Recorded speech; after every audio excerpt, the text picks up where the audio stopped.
Oi, gente, aqui é o professor Bruno e hoje a gente tem mais uma aula de filosofia.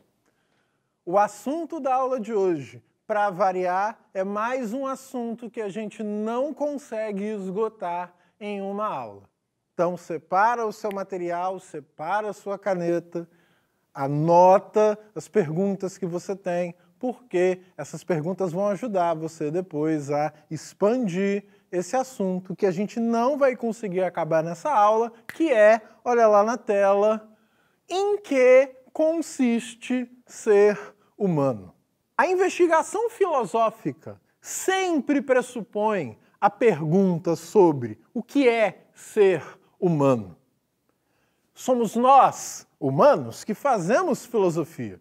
Então, uma reflexão sobre o que nós somos está implicada naturalmente em qualquer pergunta filosófica. Você que está, por exemplo, estudando ética, o que é esse ser humano que estuda ética? Você que está estudando política moderna, o que é esse ser humano que estuda política moderna? Você que é um ser humano que faz, seja o que for, o que é esse ser humano que está fazendo essas coisas todas?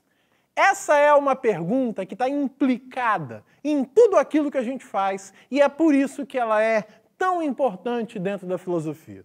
A ponto de que a gente vai fazer essa aula numa forma um pouco mais sistematizada que o normal. Então vamos ver quais são os temas que a gente vai ver nessa aula. A gente vai tentar ver várias visões de mundo a respeito dessa pergunta sobre o que é ser humano. A primeira delas, a gente vai ver qual é a visão dos antigos, lá no mundo grego. Depois, a gente vai ver qual é a visão a respeito da natureza humana para os medievais. Depois, a gente vai ver a visão da modernidade. E, por fim, nós veremos a visão que o iluminismo também vai estabelecer acerca do ser humano. Tem uma outra coisa muito importante que vai perpassar essa nossa aula inteira, que é a noção de corpo. Uma coisa que a gente percebe bem rápido a respeito de nós, seres humanos, é que temos corpo. E esse assunto do corpo, da corporeidade, é uma coisa que atravessa toda a história do pensamento. Então a gente vai prestar muita atenção, não apenas em como cada época concebe o que é ser humano, mas também como cada época interpreta a noção de corpo. Então vamos lá para o passado, vamos lá no mundo grego, vamos tentar compreender como eles entendiam o que é corpo, o que é humanidade. Gente, os antigos têm uma visão muito peculiar a respeito dos seres humanos. A primeira coisa que a gente pode destacar a respeito de como eles entendem o que significa ser humano é a ideia de que o ser humano é definido por todas as necessidades que ele possui. Essa é uma afirmação muito popular, muito difundida em filosofia antiga, a ideia de que nós temos muitas necessidades. O que isso quer dizer? Quando Platão, por exemplo, um sofista chamado Protágoras, quando Aristóteles afirmam que nós somos seres de necessidades, eles estão querendo dizer que nós não nascemos prontos. Pelo contrário, quando a gente nasce, a gente está numa situação tão precária, a gente está tão indefeso que, sem a ajuda das pessoas, a gente não consegue sobreviver. A gente não se torna humano se não tiverem pessoas ali para nos ensinar a falar, para nos ensinar a vestir roupas, para nos alimentar, para nos ensinar a viver em sociedade. Ou seja, nós nascemos com uma multidão de necessidades que precisam ser supridas para que a gente tenha alguma chance de se tornar humano nesse processo. Então nós somos seres de muitas necessidades. Os antigos têm essa ideia de que nós nascemos uns para os outros, que é nesse processo de troca e nesse processo comunitário que a gente se torna humano. Existe, então, um monte de estruturas, instituições que vão garantir para a gente um espaço seguro para a gente crescer. Esse espaço seguro vai suprir as necessidades que nós temos. Que necessidades são essas? A gente tem que aprender a falar, a gente tem que se alimentar, a gente precisa de um sentido para a nossa vida. Então esse espaço seguro, que os antigos chamavam de cidade, é esse espaço que vai fornecer tudo isso a princípio. Não é por acaso que os antigos entendem que ser cidadão significa viver entre iguais numa cidade. Então esse é um primeiro aspecto para a gente considerar como os antigos interpretam o que é ser humano. Os antigos também essa ideia de que o ser humano é um composto entre corpo e alma. Vamos tentar conversar um pouco sobre o que os antigos chamam de alma. Em grego, gente, alma se diz psique, a mesma palavra que a gente usa para formar a expressão psicologia. Traduzindo literalmente para o português, psique significa vida. Os gregos entendem que tudo aquilo que é vivo possui alma, ou a alma possui tudo aquilo que é vivo. Existe uma discussão bem estranha no mundo antigo sobre se existem várias almas ou se existe uma alma só. Seja qual for o caso, os antigos compreendem que existe uma coisa chamada alma, existe vida e nós, seres humanos, somos um composto entre essa vida e uma coisa que existe para dar suporte à vida, que é o que nós chamamos de corpo. O corpo, gente, é uma coisa presente em todo o pensamento antigo. Os gregos entendem, por exemplo, que até os deuses são criaturas compostas de corpo e de alma. Platão, por exemplo, vai afirmar que esse composto, corpo e alma, nos deuses, é um composto perfeito, de tal modo que os deuses têm completo e absoluto controle sobre seus corpos. No caso humano, essa composição entre corpo e alma não é perfeita. E à medida que não é perfeita, o ser humano não tem controle pleno sobre seu corpo. E isso, para os antigos, é um problema muito sério. Eles vão ter uma visão um pouco pejorativa do corpo à medida que eles afirmam que o corpo é uma coisa que nos arrasta para lugares onde a gente não quer. É uma coisa que foge à capacidade da nossa razão tomar decisões. Existe, então, um conflito no ser humano entre corpo e entre alma. Os próprios antigos, inclusive, afirmam que a própria alma é dividida. Então, não é por acaso que nós somos criaturas muito complicadas. Desde a antiguidade, eles já tinham essas formas para tentar explicar de onde vêm os conflitos que todos nós experimentamos ao longo da vida. O que importa aqui é que, para os antigos, a posse da alma é o que nos singulariza enquanto humanos no mundo. Ter uma alma, cuidar da própria alma, é aquilo que nos define enquanto ser humano na compreensão dos filósofos antigos. E aqui eu falo especificamente de Platão e de Aristóteles. Sócrates, por exemplo, nos textos de Platão, chega até a afirmar que uma vida que não é investigada, uma vida que não é pensada, não vale a pena ser vivida. A gente tem, digamos assim, um certo dever moral de cuidar da nossa própria alma, de acordo com os antigos. Então é em torno dessas noções que a antiguidade clássica, lá na Grécia Antiga, experimenta o que é humanidade. Então a gente pode ver como a noção de alma é central para os antigos e como a noção de corpo é uma noção um pouco coadjuvante aqui, à medida em que ela é pensada apenas como uma espécie de suporte da alma.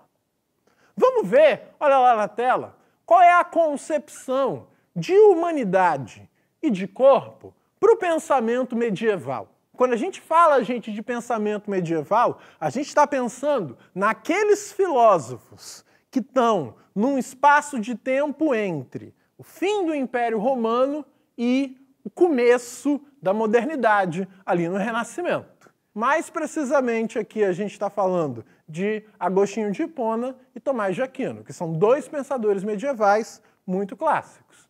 Qual é o cerne em torno do qual a visão da filosofia medieval pensa o ser humano? A ideia, gente, que os medievais vão defender é que o ser humano é uma criação divina. O foco que vai se dar aqui é a ideia de criação e é a partir da existência de Deus que o ser humano vai ser pensado. Então percebam aqui como acontece uma transformação bem grande em relação ao mundo antigo. Os antigos não concebem a existência de que o ser humano é algo que foi criado pelos deuses. Os medievais não. O ser humano, à medida que possui uma alma, ele é criatura divina, porque quem criou a alma humana, de acordo com os medievais? Deus. No entanto, apesar dessa diferença bem radical entre os antigos e os medievais, a concepção de ser humano enquanto um composto de corpo e alma permanece. Então vejam só, para os medievais, o ser humano também é uma criatura de corpo e de alma. A diferença é que a alma vai ser pensada como uma coisa criada por Deus e o corpo, que já era visto de maneira pejorativa no passado, esse raciocínio de localizar no corpo o mal vai se intensificar aqui no pensamento medieval. O mal vai ser visto como origem, o corpo vai ser visto como a origem do mal no ser humano, individualmente falando. Para os medievais, o mal não é criação divina. O mal para os medievais é aquilo que resulta daquelas ações que tomamos que não está de acordo com o divino. O mal para os medievais é uma ausência. E supostamente esse processo todo começa no corpo. Então percebam, a interpretação do ser humano como um composto entre corpo e alma permanece no mundo medieval. Talvez a gente possa até dizer que ela é radicalizada em relação ao mundo antigo. Outra comparação com o mundo antigo, os medievais vão afirmar que é a posse da alma divina que nos singulariza em meio ao mundo que vivemos. Os medievais vão distinguir, por exemplo, o ser humano de uma pedra, levando em consideração a posse da alma. Da mesma forma que nós definimos a espécie humana hoje como Homo sapiens, de acordo com a filosofia medieval, aquilo que nos define como ser humano é a posse de uma alma divina. Então isso era usado justamente para a gente conceber o que é a experiência de humanidade. Nós vimos então, gente, a concepção dos antigos, a concepção dos medievais. Agora a gente vai ver qual é a concepção que os modernos têm a respeito da humanidade. Então vem aqui comigo. A gente está falando, gente, de um surgimento de uma era nova, muito diferente em relação à medieval. Está rolando, nesse período do surgimento da modernidade, século XVI, século XVII, estão rolando revoluções científicas, estão rolando vários acontecimentos que vão mudar para sempre a vida no planeta. Naturalmente, vai emergir uma forma nova de conceber o que é o ser humano. Primeira coisa que a gente tem que pensar como característica fundamental do pensamento moderno para conceber o que é o ser humano é a centralidade da noção de desejo.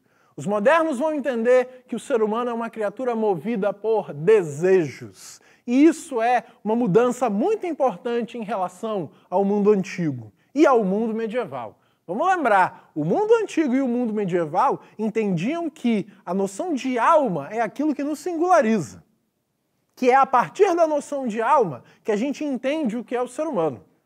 A visão dos modernos é que a gente pode pensar em pensadores como Maquiavel, como Thomas Hobbes e outros pensadores, eles vão defender essa ideia de que, antes de tudo, nós somos criaturas movidas pelos nossos desejos.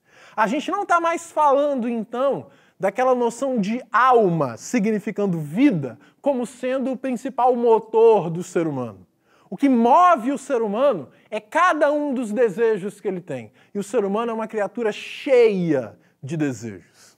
Uma outra compreensão que os modernos têm, e vocês vão prestar atenção aí porque a gente já falou nisso, perdura na modernidade essa ideia de que o ser humano é um composto entre razão e corpo. A gente não está mais falando em alma, a gente está falando agora em razão, em pensamento, em oposição ao corpo.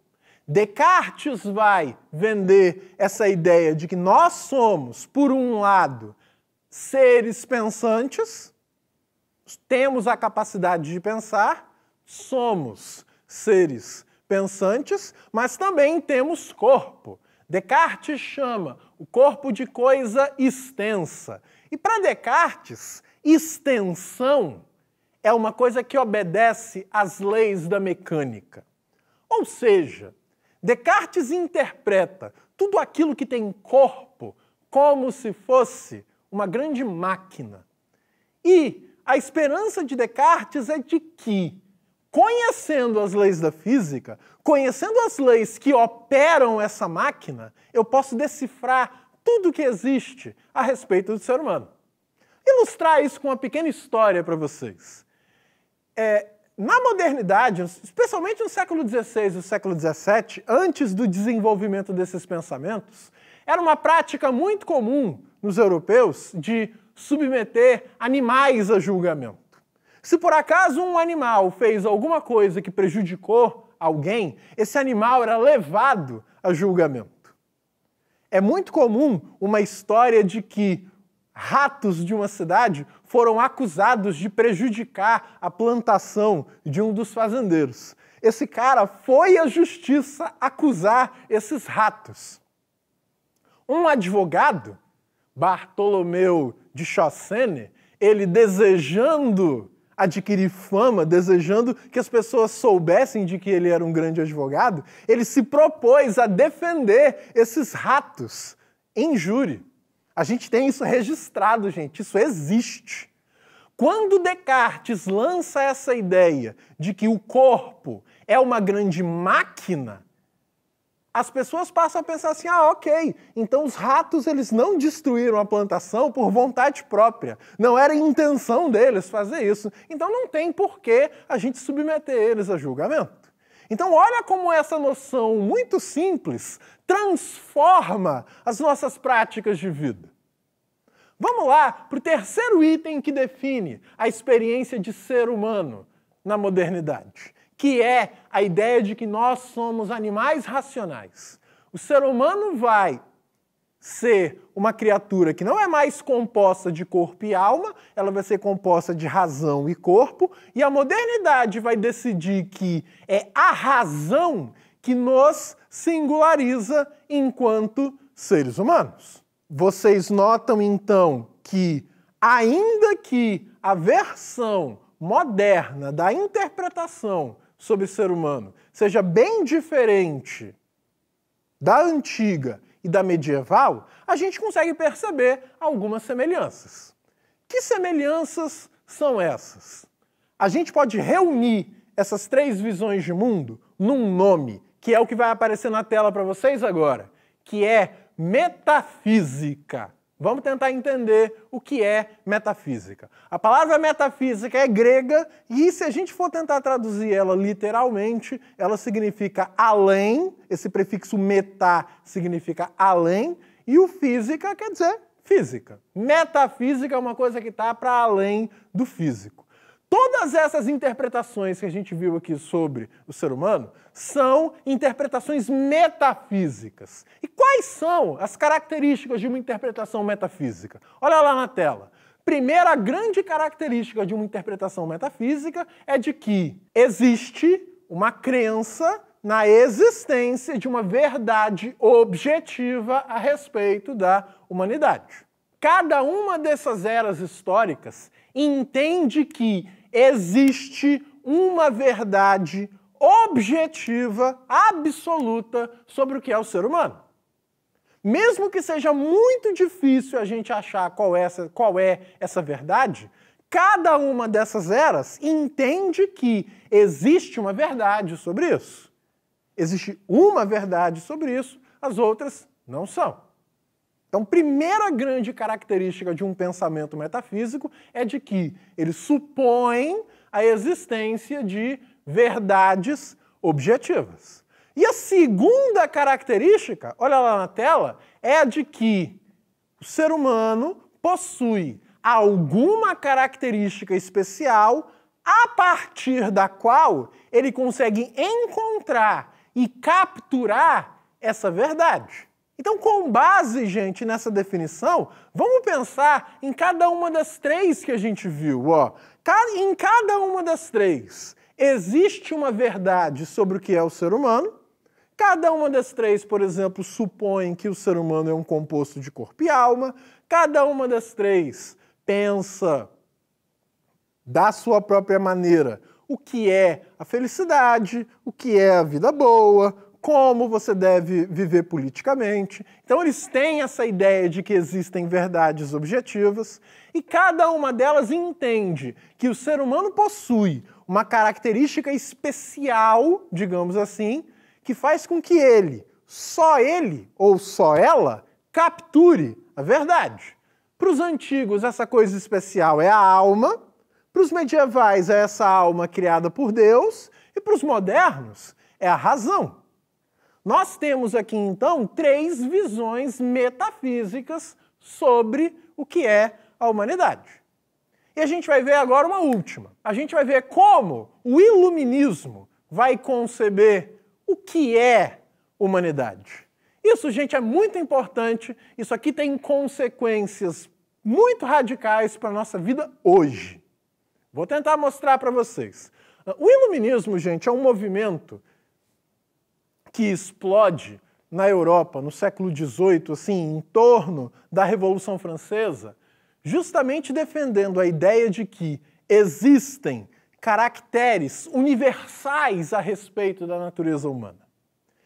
Os seres humanos que estão lá na Europa, na China, nas Américas, na África, todos eles possuem características universais que a gente pode tentar descobrir para eleger como uma natureza humana. Olhem, por exemplo, essa citação do David Hume, num livro dele chamado Uma Investigação sobre o Entendimento Humano. Olha o que Hume vai defender. A humanidade é tão parecida em todos os tempos e lugares que a história não nos informa nada de novo ou estranho nesse particular. A ideia, então, iluminista é que existe, digamos assim, uma visão universalista acerca do ser humano. O iluminismo, então, ele vai servir como mola propulsora para um intenso desenvolvimento científico, um intenso desenvolvimento na filosofia e um intenso desenvolvimento no surgimento de instituições políticas. Vamos ver, então, o passo a passo do desenvolvimento da visão de humanidade dos iluministas. Os iluministas vão defender com unhas e dentes a ideia de que, através das ciências, eu posso descobrir a verdade objetiva das coisas. A visão iluminista acerca do ser humano é uma visão metafísica. Eles entendem que existe uma verdade objetiva a respeito das coisas e que eu posso descobrir essa verdade através das ciências. Eu posso, por exemplo, consultando um psicólogo, eu poderia descobrir qual é a verdade objetiva a respeito da minha personalidade. Consultando cientistas, eu poderia descobrir qual é a verdade objetiva a respeito do meu corpo e por aí afora. Para os iluministas, não apenas a gente pode descobrir a verdade objetiva das coisas, mas os iluministas têm essa esperança de que é possível, inclusive, corrigir, através das ciências, aquelas coisas que não estariam exatamente de acordo com a verdade objetiva das coisas. Se vocês pararem para pensar, essa ideia é muito aplicada hoje em dia quando a gente fala, por exemplo, na possibilidade de fazer uma cirurgia plástica. Na possibilidade, por exemplo, de corrigir alguma coisa que é considerada imperfeita em comparação a uma verdade idealizada.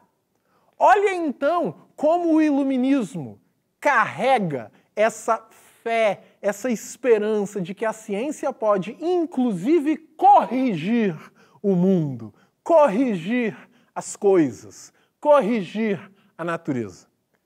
Esse processo, gente, inaugura um movimento que nós vamos chamar aqui de processo de normalização do ser humano. Para pensar o quanto que a noção de normalidade faz parte da nossa vida.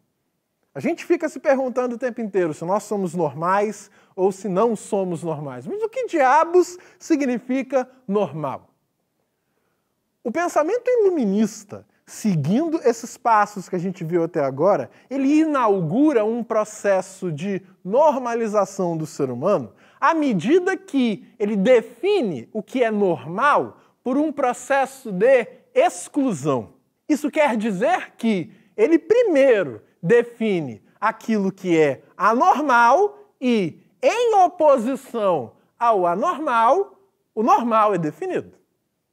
Ou seja, todos aqueles preconceitos que existiam no mundo, eles ganham agora um verniz científico. E a gente tem um período da história da humanidade que entende que nós temos a posse daquilo que é normal, nós podemos descobrir o que é normal através das ciências e nós podemos corrigir o que não está de acordo com aquilo que é considerado normal. Gente, isso é um período onde muitas informações estão sendo coletadas no mundo inteiro. O tamanho das pessoas, o peso das pessoas, como elas vivem, o que elas fazem, o que elas deixam de fazer. E a partir desse momento vai sendo lentamente construída uma versão daquilo que os iluministas consideram como sendo um ser humano normal. E vocês podem imaginar, no caso, esse pensamento sendo desenvolvido na Europa, como eles imaginavam o que é um ser humano normal. Ele é branco, ele tem uma altura tal, ele tem um peso tal, acima desse peso uma pessoa é considerada anormal, abaixo desse peso essa pessoa é considerada anormal. Essa pessoa é branca, essa pessoa não é negra, ela não é asiática, essa pessoa é heterossexual, ela não é homossexual. Então é construído historicamente aqui no iluminismo, uma versão do que é um ser humano normal e também é construído aqui aquela ideia de que nós podemos corrigir quem não alcança esse padrão de normalidade através das ciências. Se vocês pararem para pensar, isso é uma coisa que a gente encontra num livro muito famoso e muito próximo da gente. Olha lá na tela. Vocês estão vendo ali uma imagem relativa a um livro do George Orwell, que é 1984. A ideia do Big Brother, gente. O que é o Big Brother no livro? É essa coisa que faz você acreditar que você está sendo vigiado o tempo inteiro. O paradigma do iluminismo é que nós podemos corrigir o comportamento das pessoas através da vigilância constante. E isso é algo que você consegue imaginar de uma maneira muito fácil. Simplesmente tente pensar quanto o seu comportamento dentro do seu quarto mudaria se você estivesse sendo observado por uma câmera e você soubesse que está sendo observado.